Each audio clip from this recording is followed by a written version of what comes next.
Programme खास खबर देख रहे दर्शकों का स्वागत। मैं कमलजीत सिद्धू ते तुसी देख रहे हो the Punjab talks channel. CM भगवंत मान ते बिक्रम मजीठिया दे विचाले हुण शब्दी जंग या सोशल मीडिया जंग कह लो शुरू हो चुकी है। इस दे उत्ते जिक्र करांगे कि आखिर की हो रहा आ ते दूसरे पासे कि इस मुल्क दे विच बलात्कारियों ते कातलों नूं सज़ा भी जनता ही दे सकती आ, पर जनता तो कुछ होर ही कर रही है। की कर रही है इस ते गल करांगे। पहली खबर वाल आउने आ। सीएम भगवंत मान ते बिक्रमजीत मजीठिया दोवां दे विचाले अज कल शब्द बाण चल रहे ने, शब्दी जंग चल रही है। ट्विटर के उपर कल भगवंत मान होरां ने यानी कि 13 अप्रैल वाले दिन मजीठे हुणां नूं पुछया कि थोड़े बजुर्गों ने 1919 का वाका करने वाले वड्डे अंग्रेज़ कातल नूं घरे सद के शराब ते मीट नाल रोटी खवाई सीगी। एडा वड्डा मुद्दा यह है क्योंकि इतिहास दे विच तां ये गल लुकी हुई नहीं। तां इतिहास दे विच तां होर भी बहुत सारे मुद्दे है, जिवें कि सिमरनजीत सिंह दा नाना अरूड़ सिंह सरबराह सीगा उस वेले श्री अकाल तख्त साहिब दा, तो उसने भी सरोपा पा के सन्मान किया सी अजिहे कातल अंग्रेज़ का। तो ये मुद्दे जिहड़े ना ये पता सारी जनता नूं आ, पर कई बारी जदों ये मुद्दे सामने उभर के आउंदे आ ते फिर खास तौर पर लोग तो चर्चा करते आ, पर जदों वड्डे सियासतदान आके इन्हां मुद्दिआं दे उत्ते लड़ो लड़ाई दूरों दोरी ते जिहनूं कहने ना कि शौकणां वाली लड़ाई लड़नी शुरू कर देन, तो उदों वाकई ही तकलीफ भी हुंदी है कि आखिर जिन्हों असी अपने सरबराह मन्निया, जिन्हों असी वोटां पा के जिताया, जिन्हों असी अगे लिआंदा आ, वो लोग इहो जिहा कुछ करी जाते आ। उन्हां तो जनता की जिहड़ी तवक्को आ उम्मीद आ वो होर सी, पर ये हुण की करना इन्होंने शुरू कर दिता आ। फिलहाल मामला कित्थों शुरू होया मैं जरा इहदे उत्ते तुहानूं दस देना चाहूँगा। होया इदां कि मामला दी शुरुआत बिक्रम मजीठिया जदों रिहा होकर पटियाले जेल तो आया, उस तो बाद बहुत वारी आप सरकार के उत्ते भगवंत मान के उत्ते तवा रखण की जिमें उन्हां दी आदत आ, विरोधी धिरां नूं आदत हुंदी है, तो हमेशा कोई ना कोई गल करनी शुरू कर दी जाती है अजिही जिहड़ी कि अक्सर एक वकारी अहुदे उत्ते बैठे किसी भी मनुख नूं चुभ सकती है। भगवंत मान हुण कोई कमेडियन भगवंत मान नहीं गए, हुण कोई वो MP भगवंत मान नहीं गए, हुण वो पंजाब दे मुख मंत्री भगवंत सिंह मान है। इस चीज़ तो किसी नूं भी कोई अलगर्जी नहीं होनी चाहिए कि भावें कोई भी बंदा जिहड़ा वकारी अहुदे उत्ते बैठा ना उहदी इज्जत करनी, एक तहजीब की जुबान बोलनी ये बहुत जरूरी हुंदा, पर ये साडी जिहड़ी लीडरशिप है ना ये तहजीब की जुबान भुल गई है। मैं इत्थे गल करनी चाहूँगा कि पिछले दिनी बिक्रमजीत मजीठिया की एक वीडियो सामने आउंदी आ जिस विच पत्रकारां दे सवालों के जवाब दिंदियां होइयां बिक्रम मजीठिया ने क्या भगवंत मान नूं मुख मंत्री ना कह के झंडा कह के संबोधन किया कि झंडे नूं तां अकल मत ही नहीं हैगी, झंडा तां इदां आ, झंडे नूं की पता लगूगा। यानी कि भगवंत मान तुहानूं पता है कि पहलां कमेडियन सीगे ते बतौर उन्हां दा एक सीरियल चलदा हुंदा सी कमेडी जिहदे विच उन्हां ने एक झंडे नां दा अमली दा पात्र निभाया सीगा, ते हुण भी मजीठीए होरे जिहड़े आ वो उस सूरत हाल तो ही वेख, हालांकि मैं कह सकदा कि जे मजीठीए होरां नूं झंडे दा पात्र चेते आ ते जाहिर है कि वो भी बतौर कमेडियन भगवंत मान की जिहड़ी कमेडी सीगी उहनूं पसंद करदे सी तां ही चेता आ।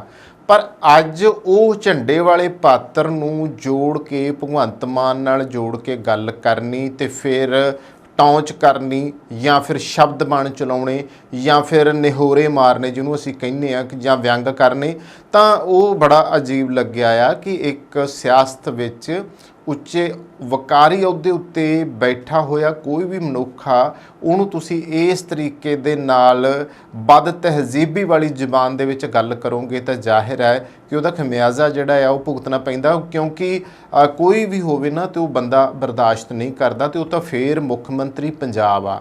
तो गल इत्थे आउंदी आ कि वो जिहड़े शब्द बण फिर हुण शुरू होए आ वो इसे करके शुरू होए आ कि मैं दस देना चाहूँगा कि पंजाब दे मुख मंत्री भगवंत मान ने विसाखी दे मौके मजीठीआ ਪਰਿਵਾਰ ਦੇ ਉੱਤੇ ਸਿਆਸੀ ਹਮਲਾ ਬੋਲਿਆ, ਜਿਸ ਤੋਂ ਬਾਅਦ ਭਗਵੰਤ ਮਾਨ ਅਤੇ ਅਕਾਲੀ ਨੇਤਾ ਬਿਕਰਮ ਮਜੀਠੀਆ ਵਿਚਾਲੇ ਜ਼ੁਬਾਨੀ ਜੰਗ ਜਿਹੜੀ ਆ ਸ਼ੁਰੂ ਹੋ ਚੁੱਕੀ ਆ। ਦਰਅਸਲ ਸੀਐਮ ਭਗਵੰਤ ਮਾਨ ਨੇ ਟਵੀਟ ਕਰਦਿਆਂ ਲਿਖਿਆ ਸੀ ਕਿ 19 ਅਪ੍ਰੈਲ ਨੂੰ ਜਲਿਆਂਵਾਲੇ ਬਾਗ ਵਿੱਚ 1000 ਤੋਂ ਵੱਧ ਲੋਕਾਂ ਨੂੰ ਸ਼ਹੀਦ ਅਤੇ 3100 ਤੋਂ ਵੱਧ ਲੋਕਾਂ ਨੂੰ ਜ਼ਖਮੀ ਕਰਕੇ ਜਨਰਲ ਡਾਇਰ ਸ਼ਰਾਬ ਲੈ ਕੇ ਕਿਸ ਦੇ ਘਰ ਡਿਨਰ ਕਰਨ ਪਹੁੰਚਿਆ ਸੀਗਾ। ਇਸ ਬਾਰੇ ਸਾਰੇ ਲੋਕ ਜਾਣਦੇ ਨੇ ਤੇ ਮਜੀਠੀਆ ਪਰਿਵਾਰ ਜਿਸ ਦੇ ਘਰ ਜਨਰਲ ਡਾਇਰ ਨੇ ਖਾਣਾ ਖਾਧਾ ਸੀ, ਉਸਨੇ ਆਪਣੇ ਟਵੀਟ 'ਚ ਮਜੀਠੀਆ ਪਰਿਵਾਰ ਨੂੰ ਕਿਹਾ ਉਹ ਜਾਂ ਤਾਂ ਇਸ ਗੱਲ ਤੋਂ ਇਨਕਾਰ ਕਰਨ ਕਿ ਡਾਇਰ ਨੇ ਖਾਣਾ ਨਹੀਂ ਖਾਧਾ, ਜਾਂ ਫਿਰ ਜੇ ਖਾਧਾ ਆ ਤੇ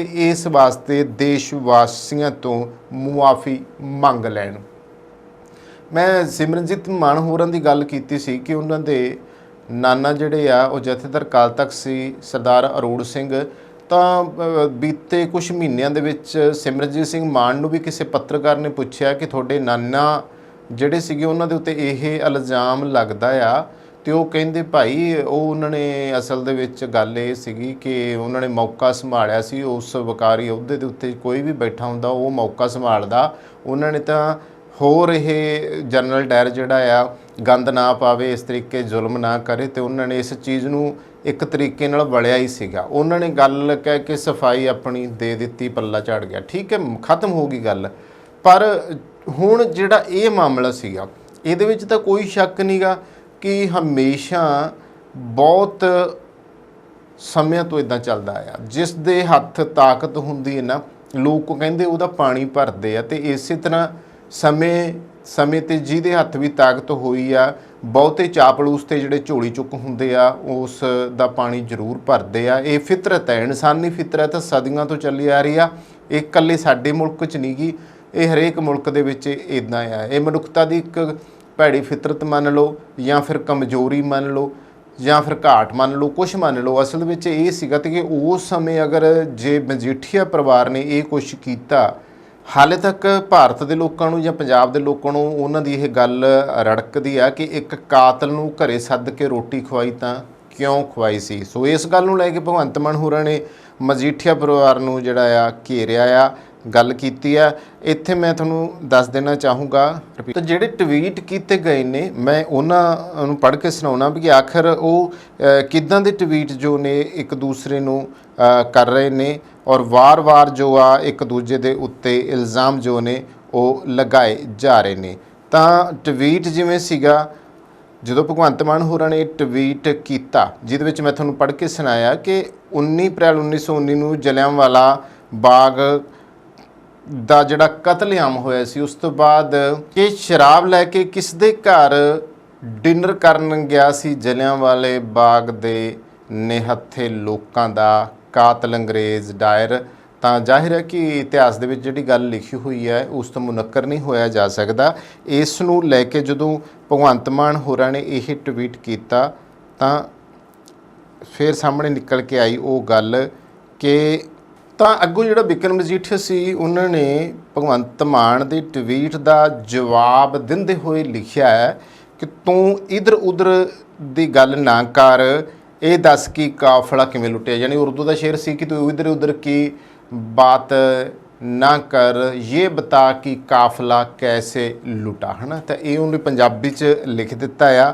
ਹੱਥ 'ਚ ਗਲਾਸੀ ਫੜ, ਕੇਂਦਰ ਦੀ ਬੁੱਕਲ ਵਿੱਚ ਬੈਠ ਕੇ ਸਿੱਖਾਂ ਦੇ ਬੇਕਸੂਰ ਮੁੰਡੇ ਚੁਕਵਾ ਕੇ, ਉੱਭਰਦੀ ਜਵਾਨੀ ਕਤਲ ਕਰਵਾ ਕੇ, ਆਪਣੇ ਪੂਰੇ ਖਾਨਦਾਨ ਨੂੰ VVIP ਸਟੇਟਸ ਦੇ ਕੇ, ਲਤੀਫਪੁਰ ਦਾ ਉਜਾੜਾ ਕਰਵਾ ਕੇ ਅਤੇ ਗੱਲਾਂ ਗਦਾਰੀ ਦੀਆਂ ਕਰੋ, ਇਹ ਸ਼ੋਭਾ ਨਹੀਂ ਦਿੰਦਾ। ਲੋਕ ਚੰਗੀ ਤਰ੍ਹਾਂ ਜਾਣਦੇ ਨੇ ਕਿ ਆਜ਼ਾਦ ਮੁਲਕ ਵਿੱਚ ਕੇਂਦਰ ਦਾ ਗੁਲਾਮ ਤੇ ਸੂਬੇ ਦਾ ਗਦਾਰ ਕੌਣ ਹੈ। ਜਨਹਿਤ ਸੂਚਨਾ, ਸ਼ਰਾਬ ਸਿਹਤ ਲਈ ਹਾਨੀਕਾਰਕ ਹੈ, 10 ਮਿੰਟ ਵਿੱਚ 2 ਸੇਮ ਪੋਸਟਾਂ। ਯਾਨੀ ਇਹ ਜਿਹੜੀ ਪੋਸਟ ਪਾਈ ਆ ਉਹਦੇ ਨਾਲ ਉਹਨਾਂ ਨੇ ਸ਼ਰਾਬ ਸਿਹਤ ਲਈ ਹਾਨੀਕਾਰਕ ਹੈ ਉਹ ਲਿਖ ਕੇ ਪਾ ਦਿੱਤਾ ਆ। 2 ਪੋਸਟਾਂ ਪਾਈਆਂ ਆ, ਤੇ ਇਹ ਭਗਵੰਤ ਮਾਨ ਹੋਰਾਂ ਦੀ ਪੋਸਟ ਤੋਂ ਬਾਅਦ ਜੋ ਆ ਮਜੀਠੀਆ ਹੋਣਾ ਦਾ ਜਵਾਬ ਆ। ਮਜੀਠੀਆ ਹੋਣਾ ਨੇ ਕਿਹਾ ਆ ਕਿ ਲੋਕ ਚੰਗੀ ਤਰ੍ਹਾਂ ਜਾਣਦੇ ਨੇ ਕਿ ਆਜ਼ਾਦ ਮੁਲਕ 'ਚ ਕੇਂਦਰ ਦਾ ਗੁਲਾਮ ਤੇ ਸੂਬੇ ਦਾ ਗੁਦਾਰ ਕੌਣ ਹੈ। ਆਮ ਤੌਰ ਦੇ ਉੱਤੇ ਸੂਬੇ ਦਾ ਗੁਦਾਰ ਕੌਣ ਹੈ। ਆਮ ਤੌਰ ਦੇ ਉੱਤੇ ਵਿਰੋਧੀ ਧਿਰਾਂ ਨੂੰ ਹੁਣ ਇਹ ਮੌਕਾ ਮਿਲਿਆ ਹੋਇਆ ਭਗਵੰਤ ਮਾਨ ਦੇ ਬਾਰੇ ਵਿੱਚ ਗੱਲ ਕਰਨ ਦਾ। ਜਦੋਂ ਵੀ ਵਿਰੋਧੀ ਧਿਰਾਂ, ਚਾਹੇ ਉਹ ਅਕਾਲੀ ਦਲ ਹੋਵੇ ਚਾਹੇ ਉਹ ਕਾਂਗਰਸ ਹੋਵੇ, ਉਹ ਵਾਰ-ਵਾਰ ਭਗਵੰਤ ਮਾਨ ਨੂੰ ਘੇਰਦੇ ਆ ਤੇ ਵਿਰੋਧੀ ਧਿਰਾਂ ਦਾ ਤਾਂ ਇਹ ਕਹਿਣਾ ਹੈ ਕਿ ਆਪ ਤਾਂ ਹੈ ਹੀ ਭਾਜਪਾ ਦੀ ਬੀ ਪਾਰਟੀ, ਜੋ ਭਾਜਪਾ ਗੱਲਾਂ ਕਰਦੀ ਸੀਗੀ ਉਹਨਾਂ ਦੇ ਉੱਤੇ ਹੀ ਹੁਣ ਜੋ ਆ ਆਪ ਪਾਰਟੀ ਚੱਲਦੀ ਪਈ ਆ। ਪੰਜਾਬ ਦੇ ਹਿੱਤਾਂ 'ਚ ਨਹੀਂ ਹੈ, ਪੰਜਾਬ ਦੇ ਵਿੱਚ ਰਾਜ ਕਰ ਰਹੀ ਪਾਰਟੀ, ਇਹ ਵੀ ਗੱਲਾਂ ਵਾਰੀ-ਵਾਰੀ ਕੀਤੀਆਂ ਜਾਂਦੀਆਂ, ਇਸ ਕਰਕੇ ਭਗਵੰਤ ਮਾਨ ਨੂੰ ਨਿਸ਼ਾਨੇ ਤੇ ਲਿਆ ਜਾਂਦਾ ਹੈ। ਦੂਸਰੇ ਪਾਸੇ ਅਸੀਂ ਇਹ ਦੇਖਿਆ ਆ ਕਿ ਜੇ ਇੱਕ ਗੱਲ ਨੂੰ ਆਪਾਂ ਭਗਵੰਤ ਮਾਨ ਪੱਖ ਦੀ ਵੀ ਲੈ ਕੇ ਚੱਲ ਪਈਏ, ਸਥਿਤੀ ਕੀ ਬਣੀ ਹੋਈ ਹੈ।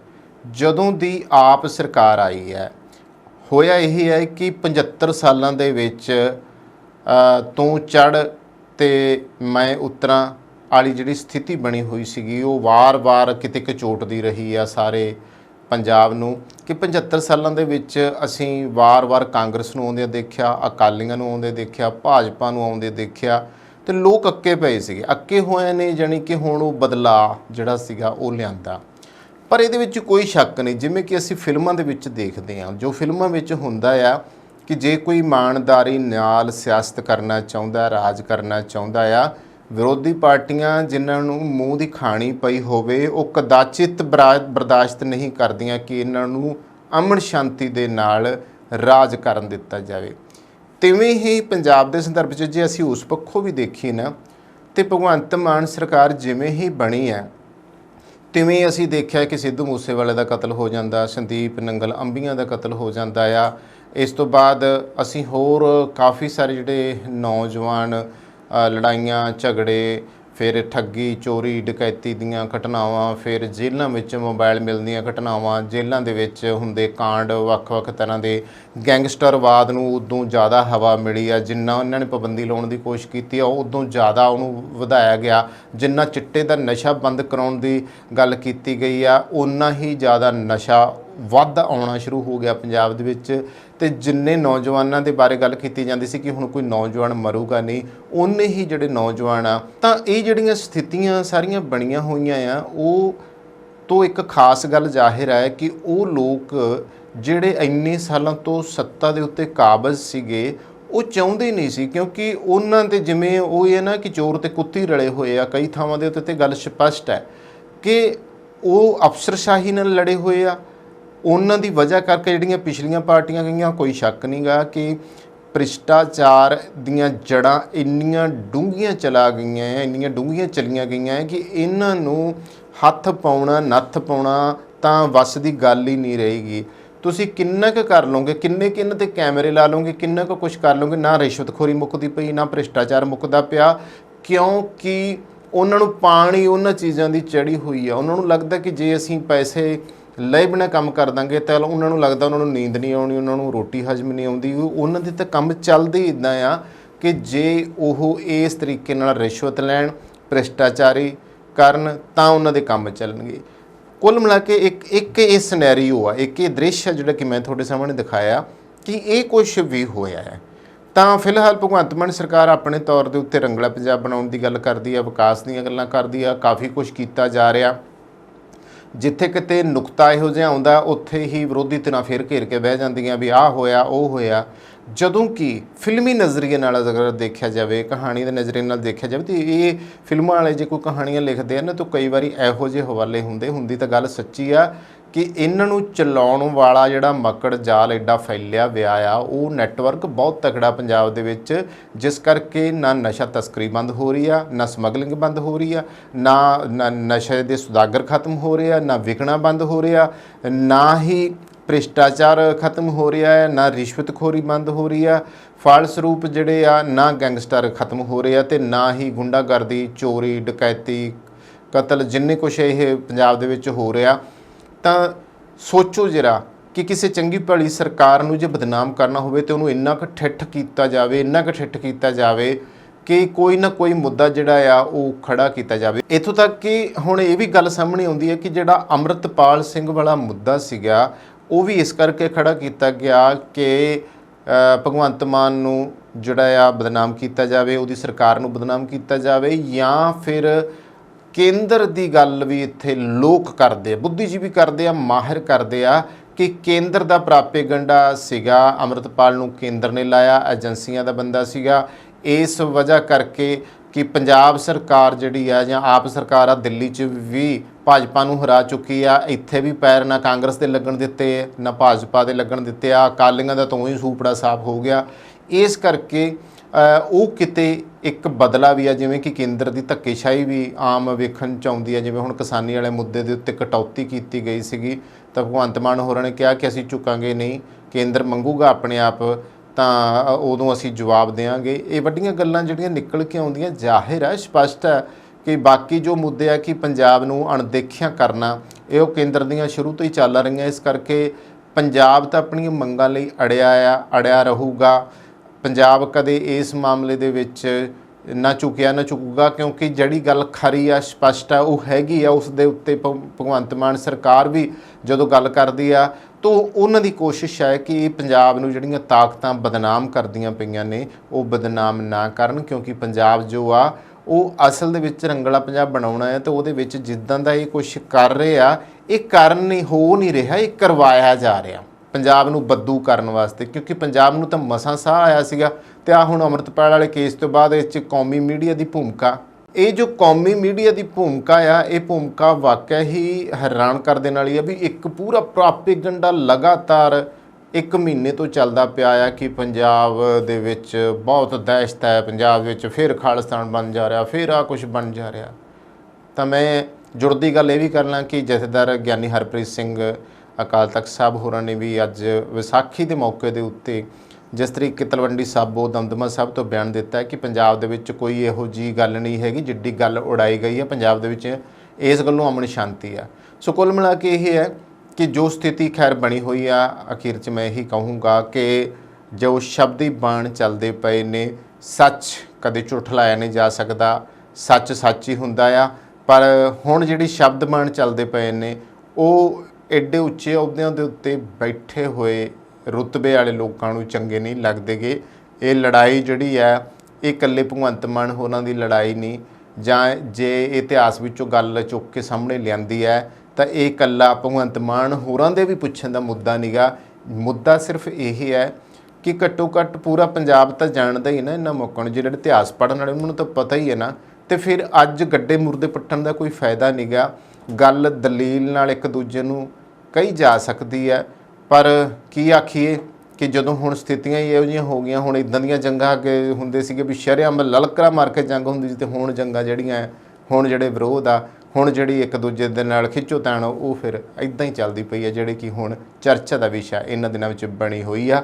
ਹੁਣ ਵੇਖਣਾ ਹੀ ਇਹ ਆ ਕਿ ਇਸ ਮਾਮਲੇ ਨੂੰ ਕਦੋਂ ਠੱਲ ਪੈਂਦੀ ਹੈ। ਹੁਣ ਆਉਂਦੇ ਹਾਂ ਜੀ ਅਗਲੀ ਖਬਰ ਵੱਲ। ਬਲਾਤਕਾਰੀਆਂ ਤੇ ਕਾਤਲਾਂ ਨੂੰ ਅਸਲੀ ਸਜ਼ਾ ਜਨਤਾ ਹੀ ਦੇ ਸਕਦੀ ਹੈ, ਕੋਈ ਸ਼ੱਕ ਨਹੀਂ, ਜਨਤਾ ਦੇ ਸਕਦੀ ਹੈ, ਪਰ ਜਨਤਾ ਜਿਹੜੀ ਹੈ ਉਹ ਦਿੰਦੀ ਨਹੀਂ ਪਏਗੀ। ਹੁੰਦਾ ਕੀ ਹੈ, ਵਿਦੇਸ਼ਾਂ ਵਿੱਚ ਅਸੀਂ ਦੇਖਦੇ ਹਾਂ ਕਿ ਕੋਈ ਵੀ ਕਾਤਲ ਹੈ ਜਾਂ ਬਲਾਤਕਾਰੀ ਹੈ, ਕਈ ਥਾਵਾਂ ਦੇ ਉੱਪਰ ਜੋ ਆ ਜਨਤਾ ਦੇ ਵੱਲੋਂ ਵੀ ਫੈਸਲੇ ਕੀਤੇ ਗਏ ਆ, ਸਰਕਾਰਾਂ ਨੂੰ ਦੱਸਿਆ ਗਿਆ ਜਾਂ ਸਰਕਾਰਾਂ ਨੂੰ ਦੱਸ ਕੇ ਕਿ ਅਸੀਂ ਇਹਨਾਂ ਦੇ ਹੱਕ 'ਚ ਨਹੀਂ, ਇਹਨਾਂ ਨੂੰ ਕਰੜੀ ਤੋਂ ਕਰੜੀ ਸਜ਼ਾ ਦਿੱਤੀ ਜਾਵੇ ਤੇ ਇਹਨਾਂ ਨੂੰ, ਤਾਂ ਕਿ ਦੁਬਾਰਾ ਇਹੋ ਜਿਹੇ ਲੋਕ, ਚਾਹੇ ਉਹ ਬਲਾਤਕਾਰੀ ਆ ਤੇ ਚਾਹੇ ਉਹ ਕਾਤਲ ਆ, ਉਹ ਸਿਰ ਨਾ ਚੱਕਣ।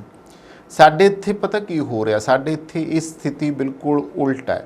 ਸਾਡੇ ਇੱਥੇ ਹੋ ਕੀ ਰਿਹਾ ਆ ਕਿ ਅਸੀਂ ਬਲਾਤਕਾਰੀਆਂ ਨੂੰ ਤਾਂ ਪੂਜੀ ਜਾਂਦੇ ਆ, ਉਹਨਾਂ ਦੇ ਫੇਰ ਪੈਰੇ ਹੱਥ ਲਾਈ ਜਾਂਦੇ ਆ, ਉਹਨਾਂ ਨੂੰ ਫੇਰ ਉਹਨਾਂ ਦੀ ਉਸਤਤ ਕਰੀ ਜਾਂਦੇ ਆ, ਤੇ ਜਦੋਂ ਕਿ ਪਤਾ ਆ ਕਿ ਦੇਸ਼ ਦੀਆਂ ਸਰਵ ਉੱਚ ਅਦਾਲਤਾਂ ਨੇ ਉਹਨਾਂ ਨੂੰ ਸਜ਼ਾ ਦਿੱਤੀ ਹੋਈ ਆ, ਫਿਰ ਵੀ ਅਸੀਂ ਉਹਨਾਂ ਦੀ ਜਿਹੜੀ ਆ ਪ੍ਰਤਿੱਗਿਆ ਕਰੀ ਜਾਂਦੇ ਆ। ਤੇ ਇਸ ਤਰੀਕੇ ਦੇ ਨਾਲ ਜਿਹੜੀ ਅਸੀਂ ਫਿਰ ਉਹਨਾਂ ਦੀ ਪ੍ਰਤਿਸ਼ਠਾ ਕਰੀ ਜਾਂਦੇ ਆ, ਉਹਨਾਂ ਨੂੰ ਪੂਜਦੇ ਪਏ ਆ, ਫਿਰ ਉਹਨਾਂ ਦੀ ਜੈ ਜੈਕਾਰ ਕਰੀ ਜਾਂਦੇ। ਇਹ ਸਾਡੀ ਸਥਿਤੀ ਬੜੀ ਦੋਗਲੇਪਣ ਵਾਲੀ, ਖਰਾਬ ਕਰਨ ਵਾਲੀ ਆ, ਕਿਉਂਕਿ ਪਤਾ ਹੋਣ ਦੇ ਬਾਵਜੂਦ ਵੀ ਅਸੀਂ ਕਬੂਤਰ ਵਾਂਗੂ ਅੱਖਾਂ ਬੰਦ ਕਰਕੇ ਬੈਠੇ ਆ।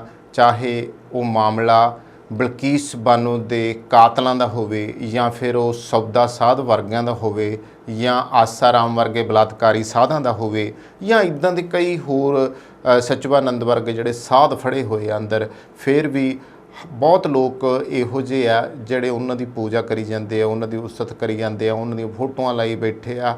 ਹਜੇ ਵੀ ਜੇ ਤੁਸੀਂ ਪੰਜਾਬ ਦੇ ਵਿੱਚ ਦੇਖੋ ਨਾ ਤੇ ਸੌਦਾ ਸਾਧ ਦੀਆਂ ਫੋਟੋਆਂ ਬਹੁਤ ਘਰਾਂ ਦੇ ਵਿੱਚ ਲੱਗੀਆਂ, ਬਹੁਤ ਥਾਵਾਂ ਦੇ ਉੱਤੇ ਲੱਗੀਆਂ ਆ।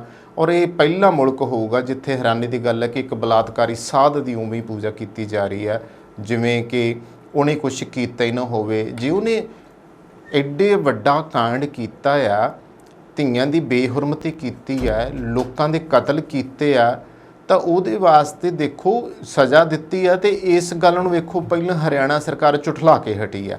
ਹਰਿਆਣੇ ਦਾ ਮੁੱਖ ਮੰਤਰੀ ਜੋ ਆ ਉਹ ਤਾਂ ਮੰਨਣ ਨੂੰ ਤਿਆਰ ਹੀ ਨਹੀਂਗਾ, ਉਹ ਤਾਂ ਕਹਿੰਦੇ ਜੀ ਉਹਨੇ ਕੁਛ ਕੀਤਾ ਹੀ ਨਹੀਂਗਾ। ਤੇ ਦੂਜੇ ਪਾਸੇ ਲਗਾਤਾਰ ਉਹਨੂੰ ਸ਼ਹਿ ਦਿੱਤੀ ਜਾ ਰਹੀ, ਉਹਨੂੰ ਵਾਰ-ਵਾਰ ਜਿਹੜੀ ਆ ਪੈਰੋਲ ਦਿੱਤੀ ਜਾ ਰਹੀ ਆ। ਪੈਰੋਲ 'ਤੇ ਆ ਕੇ ਉਹ ਸਾਧ ਗਾਣੇ ਗਾਈ ਜਾਂਦਾ ਆ, ਉਹ ਡਾਂਸ ਕਰੀ ਜਾਂਦਾ ਆ, ਭੰਗੜੇ ਪਾਈ ਜਾਂਦਾ ਆ।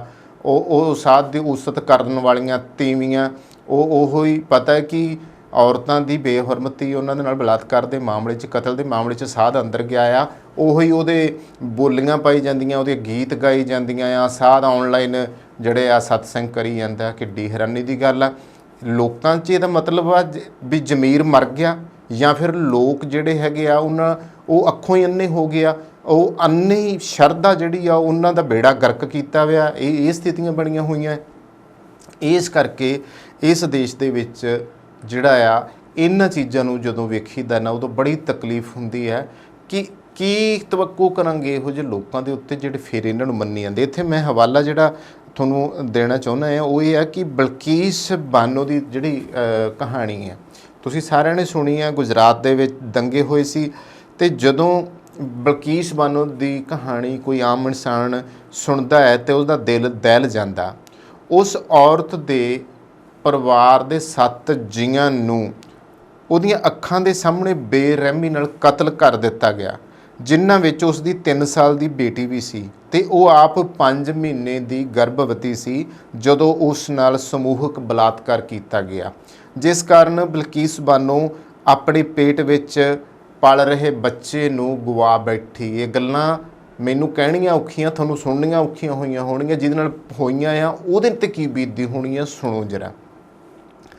ਤਾਂ ਬਲਕੀਸ ਬਾਨੋ ਦੇ ਨਾਲ ਐਡਾ ਵੱਡਾ ਕਾਂਡ ਹੋਇਆ। ਅਜਿਹਾ ਘਿਨਾਉਣਾ ਪਾਪ ਕਰਨ ਵਾਲੇ 11 ਅਪਰਾਧੀਆਂ ਨੂੰ ਸਜ਼ਾਵਾਂ ਮਿਲੀਆਂ ਸੀਗੀਆਂ, ਫੜੇ ਗਏ ਸੀਗੇ। ਪਰ ਪਿਛਲੇ ਸਾਲ 15 ਅਗਸਤ ਨੂੰ ਸਜ਼ਾ ਮੁਆਫ ਕਰਨ ਦੀ ਪ੍ਰਕਿਰਿਆ ਵਿੱਚ ਇਹਨਾਂ 11 ਕਾਤਲਾਂ ਨੂੰ 15 ਸਾਲਾਂ ਬਾਅਦ ਰਿਹਾ ਕਰ ਦਿੱਤਾ ਗਿਆ। ਤੇ ਜੇ ਪੂਰੀ ਸਜ਼ਾ ਭੁਗਤਣੀ ਪੈਂਦੀ ਤਾਂ ਇਹਨਾਂ ਨੂੰ 34 ਸਾਲ ਤੱਕ ਸਜ਼ਾ ਕੱਟਣੀ ਹੀ ਪੈਂਦੀ ਤੇ ਇਹਨਾਂ ਨੂੰ ਲਗਾਤਾਰ ਪੈਰੋਲ ਵੀ ਮਿਲਦੀ ਰਹੀ ਹੈ। ਗੁਜਰਾਤ ਚੋਣਾਂ ਵਿੱਚ ਇਹਨਾਂ ਨੂੰ ਮੰਚਾਂ ਤੇ ਬੁਲਾ ਕੇ ਨਵਾਜਿਆ ਗਿਆ। ਕਿੱਡੀ ਹੈਰਾਨੀ ਦੀ ਗੱਲ ਆ। ਲਾਹਨਤ ਇਹੋ ਜਿਹੇ ਲੋਕਾਂ ਦੇ ਉੱਤੇ। ਉਹਨਾਂ ਕਾਤਲਾਂ ਨੂੰ ਮੰਚਾਂ ਦੇ ਉੱਤੇ ਗੁਜਰਾਤ ਚੋਣਾਂ ਦੇ ਵਿੱਚ ਸੱਦ ਕੇ ਉਹਨਾਂ ਦਾ ਮਾਣ ਸਨਮਾਨ ਕੀਤਾ ਗਿਆ, ਨਵਾਜਿਆ ਗਿਆ ਜਿਵੇਂ ਕਿ ਉਹ ਬਹੁਤ ਵੱਡੀ ਜੰਗ ਜਿੱਤ ਕੇ ਆਏ ਹੋਣ ਤੇ ਜਿਵੇਂ ਇਹਨਾਂ ਨੇ ਯਾਨੀ ਕਿ ਐਡਾ ਵੱਡਾ ਮਾਰਕੇ ਦਾ ਕੰਮ ਕੀਤਾ ਹੋਵੇ ਵੀ ਵਾਹ ਵਾਹ ਬਾ ਕਮਾਲ ਆ ਵੀ ਤੁਸੀਂ ਬਹੁਤ ਸੋਹਣਾ ਕਰਕੇ ਆਏ ਆ। ਲਾਹਨਤ, ਦੁਰਲਾਹਨਤ ਕੀ ਆਖੀਏ। ਜਿਸ ਪੈਨਲ ਨੇ ਇਹਨਾਂ ਨੂੰ ਤਾਕਤ ਦਿੱਤੀ ਹੈ ਉਸਨੇ ਲਿਖਿਆ ਹੈ ਕਿ ਇਨ ਸੰਸਕਾਰੀ ਬ੍ਰਾਹਮਣਾਂ ਨੇ ਜੇਲ੍ਹ ਵਿੱਚ ਚੰਗਾ ਚਾਲ ਚੱਲਣ ਵਿਖਾਇਆ, ਪਰ ਬਲਕੀਸ ਬਾਨੋ ਮੁਤਾਬਕ ਇਹ ਜਦੋਂ ਤੋਂ ਬਾਹਰ ਆਏ ਆ ਇਹਨਾਂ ਨੇ ਉਸ ਲਈ ਖਤਰਾ ਹੀ ਖੜਾ ਕੀਤਾ ਆ। ਹੋਇਆ ਹੀ ਇੱਦਾਂ ਹੈ ਕਿ ਦਬਾਉਣ ਦੀ ਉਹਨੂੰ ਕੋਸ਼ਿਸ਼ ਕੀਤੀ ਹੈ, ਧਮਕਾਉਣ ਦੀ ਉਹਨੂੰ ਕੋਸ਼ਿਸ਼ ਕੀਤੀ ਆ।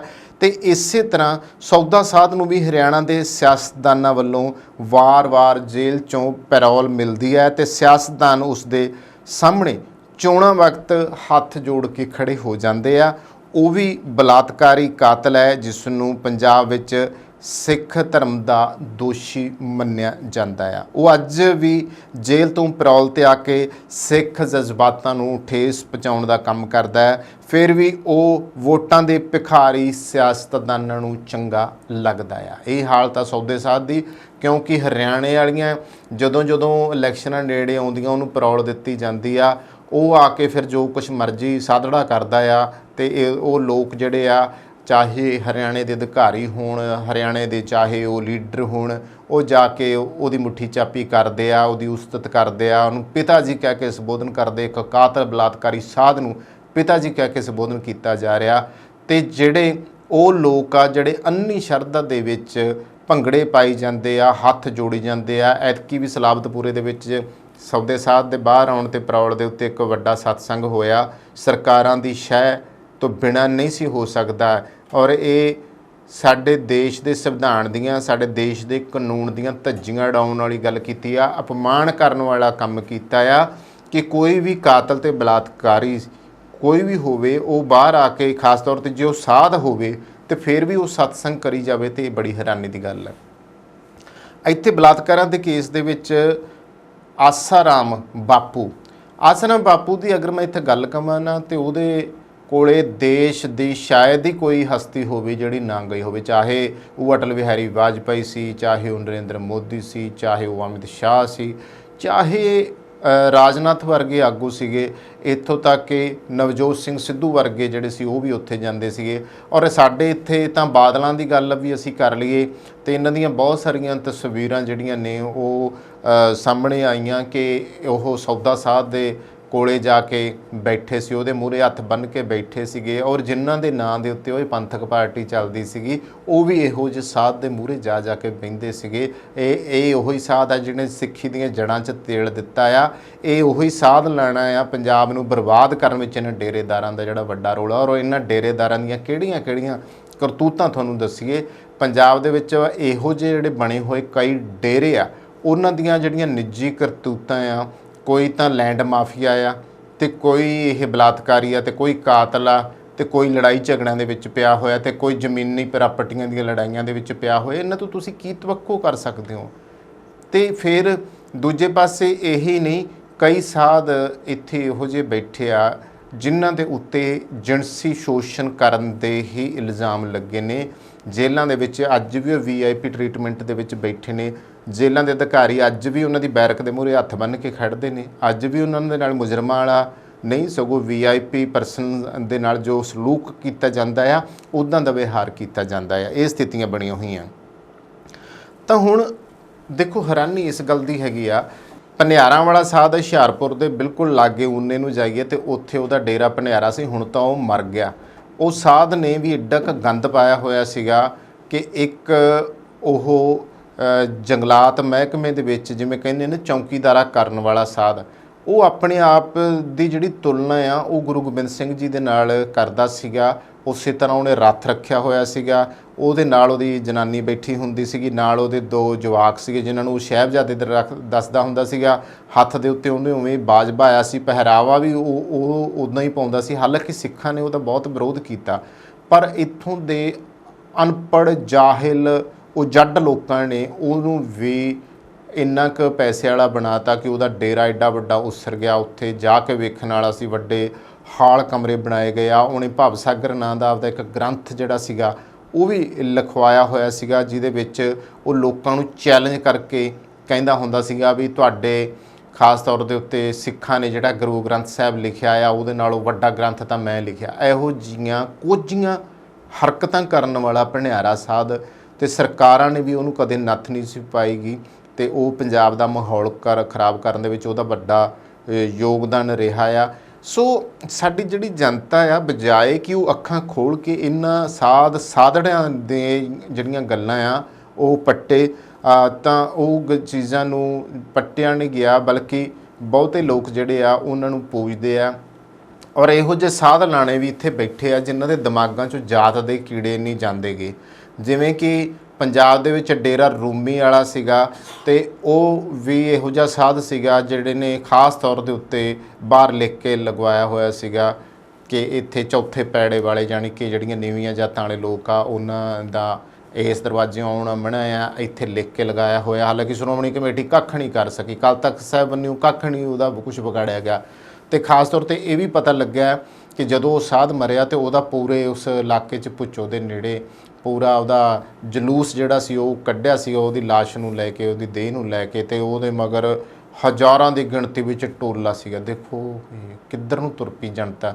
ਇਸੇ ਤਰ੍ਹਾਂ ਹੀ ਇਸ ਸਾਧ ਤੋਂ ਇਲਾਵਾ ਹੋਰ ਵੀ ਕਈ ਸਾਧ ਪੰਜਾਬ ਦੇ ਵਿੱਚ ਸੀਗੇ ਜਿਨ੍ਹਾਂ ਨੇ ਇਹੋ ਜਿਹੀਆਂ ਹਰਕਤਾਂ ਕੀਤੀਆਂ, ਪਰ ਅਸੀਂ ਉਹਨਾਂ ਦੇ ਮਗਰ ਲੱਗੇ ਰਹੇ, ਬਜਾਏ ਇਸ ਦੇ ਕਿ ਸਾਨੂੰ ਇਹਨਾਂ ਸਾਧਨ ਦੇ ਖਿਲਾਫ ਪ੍ਰੋਪੇਗੈਂਡਾ ਜੋ ਹੋਣਾ ਚਾਹੀਦਾ ਸੀਗਾ ਕਿ ਇਹਨਾਂ ਨੂੰ ਸਜ਼ਾ ਦਵਾਈ ਜਾਂਦੀ, ਇਹਨਾਂ ਦਾ ਜਿਹੜਾ ਅਸੀਂ ਕਹਿੰਦੇ ਨਾ ਵਿਰੋਧ ਕੀਤਾ ਜਾਂਦਾ ਤੇ ਇਹਨਾਂ ਨੂੰ ਜਿਹੜਾ ਸਮਾਜ ਤੋਂ ਛੇਕਿਆ ਜਾਂਦਾ, ਜਿਹਨੂੰ ਅਸੀਂ ਕਹਿੰਦੇ ਬਹਿਸ਼ਕਾਰ ਜਿਹੜਾ ਸੀਗਾ ਉਹ ਕੀਤਾ ਜਾਂਦਾ, ਪਰ ਉਹ ਅਸੀਂ ਕਰ ਨਹੀਂ ਰਹੇਗੇ।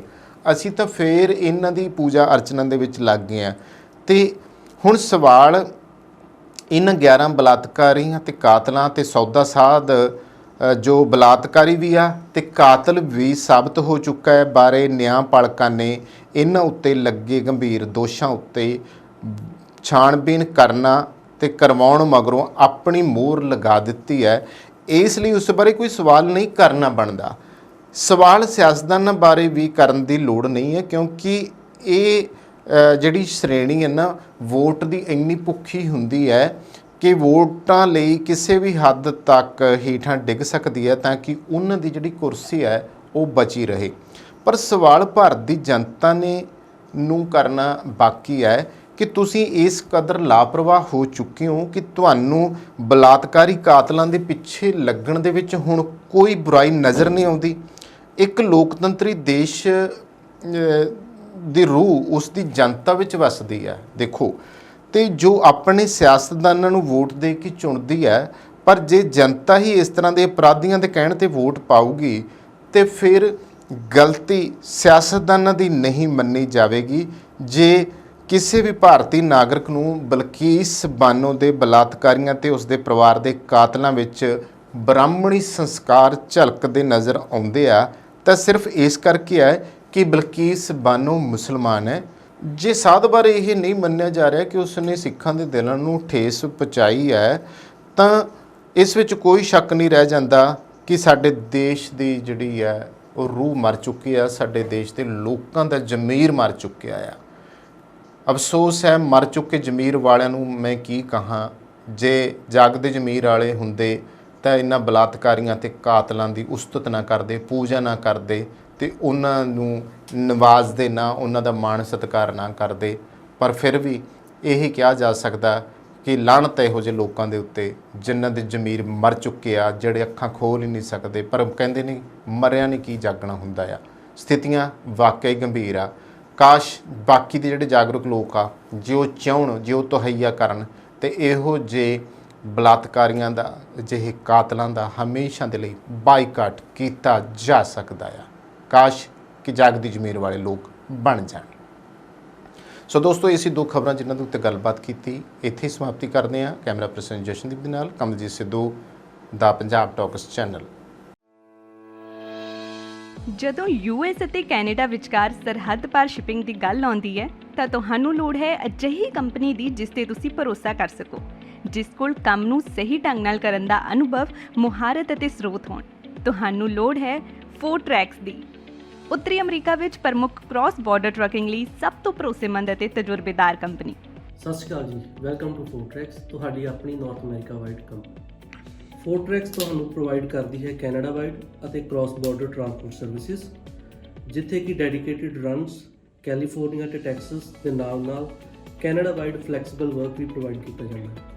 ਸਾਡੀ ਡਿਸਪੈਚ ਟੀਮ ਕੰਜ਼ਿਊਮਰ ਅਤੇ ਕਸਟਮਰ ਦੋਨਾਂ ਲਈ ਹੀ 24 ਆਵਰ ਕੰਮ ਕਰਦੀ ਹੈ ਅਤੇ ਇਸੇ ਦੇ ਨਾਲ ਹੀ 24 ਆਵਰ ਰੋਡ ਸਾਈਡ ਅਸਿਸਟੈਂਸ ਸਾਡੇ ਡਰਾਈਵਰ ਵੀਰਾਂ ਵਾਸਤੇ ਉਪਲਬਧ ਕੀਤੀ ਜਾਂਦੀ ਹੈ, ਜਿੱਥੇ ਕਿ ਯਾਰਡ ਦੇ ਵਿੱਚ ਹੀ ਤੁਹਾਨੂੰ ਸਕੇਲ, ਕ੍ਰਾਸ ਟਾਕ ਅਤੇ ਫਿਊਲ ਸਟੇਸ਼ਨ ਦੀਆਂ ਸਰਵਿਸਿਜ਼ ਪ੍ਰੋਵਾਈਡ ਕੀਤੀਆਂ ਜਾਂਦੀਆਂ ਹਨ। ਤੁਹਾਡਾ ਸਮਾਨ, ਪਿਆਰ ਤੇ ਵਿਸ਼ਵਾਸ ਕਿੰਨਾ ਜ਼ਿਆਦਾ ਕੀਮਤੀ ਹੈ, ਇਸ ਗੱਲ ਨੂੰ ਫੋਰਟਰੈਕਸ ਚੰਗੀ ਤਰ੍ਹਾਂ ਸਮਝਦਾ ਹੈ ਅਤੇ ਅਸੀਂ ਇਸ ਨੂੰ ਬਹੁਤ ਸਾਵਧਾਨੀ ਤੇ ਧਿਆਨ ਨਾਲ ਤੁਹਾਡੇ ਆਪਣਿਆਂ ਤੱਕ ਪਹੁੰਚਾਉਂਦੇ ਹਾਂ। ਸਾਡੀ ਆਧੁਨਿਕ ਟਰੈਕਿੰਗ ਟੈਕਨੋਲੋਜੀ ਦੀ ਮਦਦ ਨਾਲ ਤੁਸੀਂ ਆਪਣੀ ਸ਼ਿਪਮੈਂਟ ਨੂੰ ਟਰੈਕ ਕਰ ਸਕਦੇ ਹੋ। ਇਸ ਲਈ ਭਾਵੇਂ ਮੰਜ਼ਿਲ ਕਿੰਨੀ ਹੀ ਦੂਰ ਕਿਉਂ ਨਾ ਹੋਏ, ਫੋਰਟਰੈਕਸ ਤੁਹਾਡਾ ਪਿਆਰ ਤੁਹਾਡੇ ਆਪਣਿਆਂ ਤੱਕ ਪਹੁੰਚਾਉਣ ਲਈ ਹੈ ਹਮੇਸ਼ਾ ਤਿਆਰ। ਅੱਜ ਹੀ ਸਾਡੀ ਡਰਾਈਵਰਾਂ, ਵੇਅਰਹਾਊਸਾਂ ਅਤੇ ਲੌਜਿਸਟਿਕ ਮਾਹਿਰਾਂ ਦੇ ਵਿਆਪਕ ਨੈਟਵਰਕ ਨਾਲ ਜੁੜੋ ਤੇ ਆਪਣੇ ਕਾਰੋਬਾਰ ਨੂੰ ਉਚੇਰੇ ਪੱਧਰ ਤੇ ਲੈ ਜਾਓ। ਫੋਰਟਰੈਕਸ ਤੁਹਾਡਾ ਭਰੋਸਾ ਹਮੇਸ਼ਾ ਬਰਕਰਾਰ ਰੱਖਦੀ ਆਈ ਹੈ ਤੇ ਹਮੇਸ਼ਾ ਰੱਖੇਗੀ। ਹੋਰ ਜਾਣਨ ਲਈ ਅੱਜ ਹੀ ਸਾਡੇ ਨਾਲ ਸੰਪਰਕ ਕਰੋ।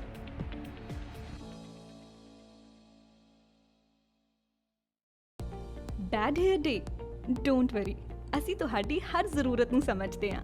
ਸ਼ਹਿਰ ਦੀ ਸਭ ਤੋਂ ਵਧੀਆ ਤੇ ਬਜਟ ਫ੍ਰੈਂਡਲੀ ਹੇਅਰ ਸੈਲੂਨ ਵਿੱਚ ਤੁਹਾਡਾ ਸਵਾਗਤ ਹੈ। ਸਤਿ ਸ਼੍ਰੀ ਅਕਾਲ ਜੀ, ਮੈਂ ਹਾਂ ਰਮਨ। ਸਤਿ ਸ਼੍ਰੀ ਅਕਾਲ ਜੀ, ਮੈਂ ਹਾਂ ਜਸ ਆਰਜੇ ਹੇਅਰ ਸਲੂਨ ਤੋਂ।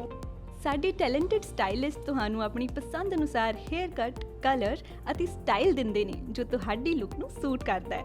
ਇਸ ਲਈ ਸਿਰਫ ਉੱਚ ਗੁਣਵੱਤਾ ਵਾਲੇ ਪ੍ਰੋਡਕਟਸ ਦਾ ਇਸਤੇਮਾਲ ਕੀਤਾ ਜਾਂਦਾ ਹੈ ਤਾਂ ਜੋ ਤੁਹਾਡਾ ਸਟਾਈਲ ਤੇ ਖੂਬਸੂਰਤੀ ਰਹੇ ਹਮੇਸ਼ਾ ਬਰਕਰਾਰ। ਆਰਜੇ ਹੇਅਰ ਸਲੂਨ ਤੁਹਾਨੂੰ ਪ੍ਰੋਵਾਈਡ ਕਰਦਾ ਹੈ hair smoothing, keratin hair smoothing, keratin treatments, hair cut, hair spas, colour corrections, root retouch, highlights, balayage. ਇਸੇ ਦੇ ਨਾਲ ਮੈਨਸ ਸੈਕਸ਼ਨ ਦੇ ਵਿੱਚ ਅਸੀਂ ਪ੍ਰੋਵਾਈਡ ਕਰਦੇ ਹਾਂ hair cuts, fades, shave, beard trims and specially beard trims with scissor. ਸਾਡੇ ਕੋਲੇ ਸਾਰਾ ਸਟਾਫ ਬਹੁਤ ਹੀ ਕੁਆਲੀਫਾਈਡ ਹੈ। ਸਾਰੀ services waxing, keratin, smoothing, highlights, everything we provide here. ਅਸੀਂ ਗਾਰੰਟੀ ਦਿੰਦੇ ਹਾਂ ਕਿ ਸੈਲੂਨ ਤੋਂ ਬਾਹਰ ਨਿਕਲਦੇ ਸਾਰ ਤੁਸੀਂ ਮਹਿਸੂਸ ਕਰੋਗੇ ਥੋੜਾ ਜ਼ਿਆਦਾ ਖੂਬਸੂਰਤ, ਥੋੜਾ ਹੋਰ ਜ਼ਿਆਦਾ ਕੌਨਫੀਡੈਂਟ। ਸਤਿ ਸ਼੍ਰੀ ਅਕਾਲ ਜੀ, ਮੇਰਾ ਨਾਮ ਹੈ ਮਨਵੀਰ ਸਿੰਘ ਤੇ ਮੈਂ ਬਰੈਂਪਟਨ ਤੋਂ ਮੂਵ ਹੋਇਆ ਸੀ ਵਿਨੀਪੈਗ ਤੇ ਮੈਂ ਸਰਚ ਕਰਦਾ ਸੀਗਾ ਬੈਸਟ ਹੇਅਰ ਸਲੂਨ ਇਨ ਵਿਨੀਪੈਗ ਤੇ ਮੈਨੂੰ ਪਹਿਲੇ ਨੰਬਰ ਤੇ ਆਇਆ ਆਰਜੇ ਹੇਅਰ ਸਲੂਨ। ਸਤਿ ਸ਼੍ਰੀ ਅਕਾਲ ਜੀ, ਮੇਰਾ ਨਾਮ ਹੈ ਤਰੁਣ। ਮੈਂ ਤੁਹਾਨੂੰ ਰეკਮੈਂਡ ਕਰਾਂਗਾ ਕਿ ਆਰਜੇ ਹੇਅਰ ਸਲੂਨ ਤੇ ਆਓ ਤੇ ਇੱਥੇ ਤੁਹਾਨੂੰ ਆਪਣੇ ਹਰ ਤਰ੍ਹਾਂ ਦੀ ਹੇਅਰ ਸਟਾਈਲਿੰਗ ਔਰ ਬੀਅਰਡ ਸਟਾਈਲਿੰਗ ਮਿਲ ਜੇਗੀ। Hi, my name is Lindsay. I've been coming to RJ Hair Salon since they opened up 4 years ago, and Jazz has always been fantastic with my hair. ਅਸੀਂ ਸਿਰਫ hair cut ਨਹੀਂ ਕਰਦੇ ਬਲਕਿ ਤੁਹਾਡੀ ਖੂਬਸੂਰਤੀ ਸੰਵਾਰਦੇ ਹਾਂ ਕਿਉਂਕਿ ਸਾਡਾ ਮੰਨਣਾ ਹੈ ਜਦੋਂ ਤੁਸੀਂ ਖੁਦ ਨੂੰ ਚੰਗੇ ਲੱਗਦੇ ਹੋ ਤਾਂ ਤੁਹਾਨੂੰ ਸਭ ਚੰਗਾ ਲੱਗਦਾ ਹੈ। Your own saloon, your own style. ਤਾਂ ਇਸ ਨਾਲ ਹੀ ਸਾਡੀ ਅਨਦਰ ਆਰਜੇ ਹੇਅਰ ਸਲੂਨ ਦੀ ਬ੍ਰਾਂਚ ਓਪਨ ਹੋ ਰਹੀ ਹੈ ਜਿਹਦੀ ਕਿ ਲੋਕੇਸ਼ਨ ਆ 601 ਮਨਰੋ ਐਵਨਿਊ। ਤਾਂ ਤੁਸੀਂ ਉੱਥੇ ਵੀ ਜ਼ਰੂਰ ਵਿਜ਼ਿਟ ਕਰ ਸਕਦੇ ਹੋ। ਈਸਟ ਦੇ ਵਿੱਚ ਰਹਿੰਦੇ ਕਸਟਮਰਸ ਲਈ ਨੇੜੇ ਆ ਤੇ ਸਾਡਾ ਕੰਟੈਕਟ ਨੰਬਰ ਆ 2049988959। ਆਪਣੇ ਵਾਲਾਂ ਦੀ ਸਕਿਨ ਨੂੰ ਦਿਓ ਇੱਕ ਨਵੀਂ ਪਹਿਚਾਨ। ਅੱਜ ਹੀ ਕਾਲ ਕਰੋ ਜਾਂ ਵਿਜ਼ਿਟ ਕਰੋ ਆਰਜੇ ਹੇਅਰ ਸੈਲੂਨ। ਤੁਹਾਡੀਆਂ ਗੱਡੀਆਂ ਲਈ ਕਿਸੇ ਵੀ ਤਰ੍ਹਾਂ ਦੀ ਮੁਰੰਮਤ ਜਾਂ 4 ਵੀਲਰ ਹੈਲਪਲਾਈਨ ਜੇਕਰ ਤੁਸੀਂ ਭਾਲ ਰਹੇ ਹੋ ਤਾਂ ਸੰਪਰਕ ਕਰੋ ਤੁਹਾਡੇ ਆਪਣੇ ਸ਼ਹਿਰ ਵਿਨੀਪੈਗ 'ਚ ਟਾਊਨ ਆਟੋ ਬਾਡੀ ਵਿਖੇ। ਸਤਿ ਸ਼੍ਰੀ ਅਕਾਲ ਜੀ, ਮੇਰਾ ਨਾਮ ਹੈਗਾ Shamsher Singh, town Auto body ਤੋਂ। ਰੱਬ ਨਾ ਕਰੇ ਤੁਹਾਡੀ ਗੱਡੀ ਨੂੰ ਕੁਝ ਹੋ ਜਾਂਦਾ ਵਾ ਤੇ ਤੁਸੀਂ ਸਿੱਧਾ ਟਾਊਨ ਆਟੋ ਬਾਡੀ ਤੇ ਆਓ। ਅਸੀਂ ਇੱਥੇ ਇਹ ਸਾਡੀ ਜਿਹੜੀ ਸ਼ਾਪ ਹੈਗੀ ਡਾਇਰੈਕਟ ਰਿਪੇਅਰ ਸ਼ਾਪ ਹੈਗੀ ਆ। ਅਸੀਂ ਆਪਣੇ ਆਪ ਹੀ ਐਮਪੀਏ ਨੂੰ ਕਾਲ ਕਰਕੇ ਤੁਹਾਡੀ ਗੱਡੀ ਦਾ ਕਲੇਮ ਖੋਲ ਦਿੰਦੇ ਹਾਂ ਤੇ ਤੁਹਾਡੀ ਗੱਡੀ ਦਾ ਐਸਟੀਮੇਟ ਬਣਾ ਕੇ ਐਮਪੀਏ ਨੂੰ ਭੇਜ ਦਿੰਦੇ ਹਾਂ। ਕੋਈ ਵੀ ਤੁਹਾਡੀ ਗੱਡੀ ਤੇ ਸਕ੍ਰੈਚ, ਡੈਂਟ ਜਾਂ ਕੋਈ ਤੁਹਾਡੀ ਗੱਡੀ ਦੇ ਕੋਈ ਸ਼ੀਸ਼ੇ ਤੋੜ ਗਿਆ ਵਾ, ਤੁਸੀਂ ਸਾਨੂੰ ਕਾਲ ਕਰੋ, ਅਸੀਂ ਆਪਣੇ ਆਪ ਹੀ ਗਲਾਸ ਕਲੇਮ ਖੋਲ ਲੈਂਦੇ। ਇਹ ਸ਼ਾਪ ਜਿਹੜੀ ਆ ਇਹ ਐਮਪੀਏ ਦੀ ਕ੍ਰੈਡਿਟਡ ਸ਼ਾਪ ਹੈਗੀ ਆ ਵਾ। ਅਸੀਂ ਸਿੱਧੀ ਡਾਇਰੈਕਟ ਬਿਲਿੰਗ ਕਰਦੇ ਹਾਂ ਐਮਪੀਏ ਨੂੰ। ਇੱਥੇ ਅਸੀਂ ਆਪ ਹੀ ਗਲਾਸ ਕਲੇਮ ਵੀ ਖੋਲ੍ਹਦੇ ਹਾਂ। ਤੁਹਾਨੂੰ ਗਲਾਸ ਕਲੇਮ ਖੋਲ੍ਹਣ ਦੀ ਫੋਨ ਦੀ ਲੋੜ ਨਹੀਂ ਹੈਗੀ। ਅਸੀਂ ਆਪਣੇ ਆਪ ਇੱਥੇ ਗਲਾਸ ਕਲੇਮ ਖੋਲ੍ਹਦੇ। ਜਦੋਂ ਤੱਕ ਤੁਹਾਡੀ ਗੱਡੀ ਇੱਥੇ ਸ਼ਾਪ 'ਤੇ ਰਹੂਗੀ ਉਦੋਂ ਤੱਕ ਅਸੀਂ ਤੁਹਾਨੂੰ ਕਾਰ ਰੈਂਟਲ ਵੀ ਦੇਵਾਂਗੇ। ਵੈਨ ਆ, ਟਰੱਕ, SUV ਕੋਈ ਵੀ ਤੁਹਾਨੂੰ ਕਾਰ ਰੈਂਟਲ ਵੀ ਚਾਹੀਦੀ ਹੋਈ ਅਸੀਂ ਕਾਰ ਰੈਂਟਲ ਵੀ ਤੁਹਾਨੂੰ ਦੇਵਾਂਗੇ। ਆਪਣੀ ਸ਼ਾਪ ਲੋਕੇਸ਼ਨ ਹੈਗੀ ਆ 64 ਸਾਲਟਰ ਸਟਰੀਟ ਵਿਨੀਪੈਗ ਦੇ ਵਿੱਚ। ਜਿਵੇਂ ਤੁਹਾਨੂੰ ਪਤਾ ਹੀ ਹੈ ਸਨੋ ਆ ਰਹੀ ਹੈ ਵਿਨੀਪੈਗ ਦੇ ਵਿੱਚ, ਉਵੇਂ ਤੁਹਾਡੇ ਲਈ ਅਸੀਂ ਵਿੰਟਰ ਟਾਇਰ ਪ੍ਰੋਗਰਾਮ ਲੈ ਕੇ ਆਏ। ਐਮਪੀਏ ਦਾ ਵਿੰਟਰ ਟਾਇਰ ਪ੍ਰੋਗਰਾਮ ਆ, ਉਹਦੇ ਵਿੱਚ $2000 ਤੱਕ ਤੁਹਾਨੂੰ ਐਮਪੀ ਹੀ ਲੋਨ ਦਿੰਦੀ ਆ। ਵਿੰਟਰ ਟਾਇਰ ਪ੍ਰੋਗਰਾਮ ਵਿੱਚ ਅਲੋਏ ਵੀਲਸ, ਟਾਇਰ ਅਲਾਈਨਮੈਂਟ ਤੁਸੀਂ ਕਰਵਾ ਸਕਦੇ ਹੋ। ਕੋਈ ਵੀ ਤੁਹਾਨੂੰ ਜਾਣਕਾਰੀ ਦੀ ਲੋੜ ਆ ਤੁਸੀਂ ਸਾਨੂੰ ਜਦੋਂ ਮਰਜ਼ੀ ਫੋਨ ਕਰ ਲਓ 2044211300 ਤੇ, ਜਾਂ ਤੁਸੀਂ ਸਾਡੀ ਵੈਬਸਾਈਟ ਤੇ ਜਾ ਲਓ www.townautobody.ca। ਉਹਦੇ ਵਿੱਚ ਤੁਸੀਂ 24/7 ਲਾਈਵ ਚੈਟ ਤੁਸੀਂ ਏਜੰਟ ਦੇ ਨਾਲ ਕਰ ਸਕਦੇ ਹੋ। Thank you. ਹਾਂਜੀ, ਸਤਿ ਸ਼੍ਰੀ ਅਕਾਲ ਜੀ। ਮੇਰੀ ਗੱਡੀ ਦਾ ਇੱਥੇ ਇੱਕ ਡੈਂਟ ਜਿਹਾ ਪੈ ਗਿਆ ਸੀਗਾ। ਉਸ ਤੋਂ ਬਾਅਦ ਮੈਂ ਇਹਨਾਂ ਕੋਲ ਟਾਊਨ ਆਟੋ ਬਾਡੀ ਵਾਲਿਆਂ ਕੋਲ ਆਇਆ ਤੇ MPI ਤੋਂ ਕਲੇਮ ਲੈਣ ਤੋਂ ਬਾਅਦ ਇਹਨਾਂ ਕੋਲ ਗੱਡੀ ਆਪਾਂ ਨੇ ਰੱਖ ਦਿੱਤੀ ਤੇ ਥੋੜੀ ਦਿਨਾਂ ਦੇ ਵਿੱਚ ਇਹਨਾਂ ਨੇ ਗੱਡੀ ਮੇਰੀ ਪੂਰੀ ਚੰਗੀ ਤਰ੍ਹਾਂ ਮੁਕੰਮਲ ਕਰਕੇ ਸਹੀ ਕਰਕੇ ਦੇ ਦਿੱਤੀ ਹੈ ਤੇ ਨਾਲ ਦੀ ਨਾਲ ਇਹਨਾਂ ਨੇ ਗੱਡੀ ਦੀ ਮੇਰੀ ਦੀ ਡਿਟੇਲਿੰਗ ਵੀ ਕਰਤੀ, ਧੋਤੀ ਤੇ ਗੱਡੀ ਪੂਰੀ ਲਿਸ਼ਕਾਤੀ ਤੇ ਬਹੁਤ ਵਧੀਆ ਜਿਹੜੀ ਆ ਕਸਟਮਰ ਸਰਵਿਸ ਵੀ ਦਿੰਦੇ ਨੇ। ਤੇ ਜੇਕਰ ਤੁਹਾਨੂੰ ਉਸ ਟਾਈਮ ਤੇ ਜੇਕਰ ਤੁਹਾਡੀ ਗੱਡੀ ਖਰਾਬ ਹੋਈ ਹੈ ਤੇ ਕੋਈ ਰੈਂਟਲ ਗੱਡੀ ਤੁਸੀਂ ਚਲਾਉਣ ਨੂੰ ਲੈਣੀ ਹੈ ਤੇ ਉਹ ਵੀ ਜਿਹੜੀ ਹੈ ਤੁਹਾਨੂੰ ਪ੍ਰੋਵਾਈਡ ਕਰ ਦਿੰਦੇ ਨੇ। ਮੈਂ ਤੁਹਾਨੂੰ ਹਾਈਲੀ ਰਿਕਮੈਂਡ ਕਰਾਂਗਾ ਵਿਨੀਪੈਗ ਏਰੀਆ ਦੇ ਵਿੱਚ ਜਾਂ ਤੁਸੀਂ ਕਿਸੇ ਹੋਰ ਲਾਗ ਪਾਸ ਦੇ ਏਰੀਆ ਦੇ ਵਿੱਚ ਤੁਹਾਡੀ ਗੱਡੀ ਆ ਖਰਾਬ ਹੁੰਦੀ ਹੈ, ਤੁਸੀਂ ਇਹਨਾਂ ਕੋਲ ਪਹੁੰਚੋ ਤੇ ਬਹੁਤ ਹੀ ਵਧੀਆ ਸਰਵਿਸ ਤੇ ਜਲਦੀ ਜਿਹੜੀ ਤੁਹਾਨੂੰ ਆ ਤੁਹਾਡੀ ਗੱਡੀ ਚਲਦੀ ਕਰਕੇ ਦੇ ਦਿੰਦੇ ਨੇ। Thank you ji. ਸਰਵਿਸ ਦਾ ਲਾਭ ਉਠਾਉਣ ਲਈ ਹੁਣੇ ਕੰਟੈਕਟ ਕਰੋ Town Auto Body 64 Salter Street Winnipeg MB Canada Manitoba. ਸਾਡਾ ਕੰਟੈਕਟ ਨੰਬਰ ਹੈ +1204 421 1300।